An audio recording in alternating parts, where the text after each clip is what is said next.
Lumabas sa isinagawang survey ng Pulse Asia nitong Mayo na 50% na kanilang respondents ang hindi sang-ayon sa paghahain ng impeachment case laban kay Vice President Sara Duterte. Mahigit kalahati rin sa kanila ang hindi sang-ayon sa pagkakaaresto kay dating Pangulong Rodrigo Duterte. Ang paliwanag ng presidente ng Pulse Asia Research sa naging resulta sa pagtutok ni Maki Pulido.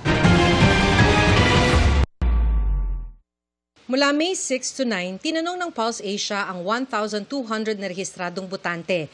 Sang-ayon ka ba o hindi sa pag-file ng impeachment case laban kay Vice President Sara Duterte? Sa kabuuan, 50% ang nagsabing hindi sila sang-ayon, 28% ang sang-ayon, 21% ang hindi masabi kung pabor sila o hindi. Tingin ni Ronald Holmes, presidente ng Pulse Asia, maaaring ito ay dahil hindi pa nagsisimula ang impeachment trial kaya't nawala sa balita ang mga alegasyon laban kay VP Sara.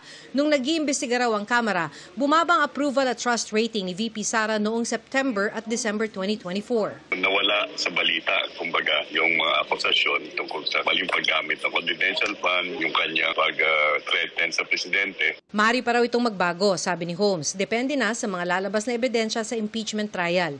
Halimbawa, nung impeachment trial daw ni dating Chief Justice Renato Corona, noong umpisa, kaunti lang ang naniniwala na may sapat na ebidensya, pero tumaas nang gumulong na ang impeachment trial. Magbabago yung opinion na yan, depende doon sa paglilitis. Hindi pa nagsisimula. Sabi ni ML Party List Representative-elect Laila De Lima, malalaman lang ang tunay na pulso ng bayan kung naipresenta na ang mga ebidensya sa paggulong ng impeachment trial. Sina De Lima at Akbayan Representative-elect Chel Jokno ang papalit sa dalawang House prosecutors na hindi na makakabalik sa 20th Congress. Lalo nga namin gagawing seryoso yung aming trabaho. Kasi nga, ang nakikita namin na kailangan talaga makumbinsi yung publiko. Sa nasabing survey, tinanong din ng mga respondents, sang-ayon ka ba o hindi sa pagkakaaresto kay dating Pangulong Rodrigo Duterte para harapin ang mga kaso kaugnay sa extrajudicial killings nung siya ay mayor ng Davao at Pangulo ng bansa. Sa kabuuan, 58% ang hindi sang-ayon habang 26% ang sang-ayon.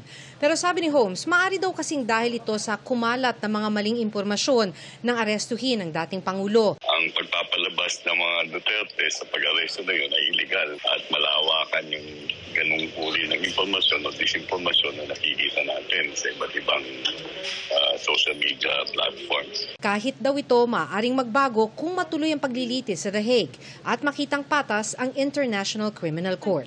Para sa GMA Integrated News, Maki Pulido, nakatutok, 24 oras.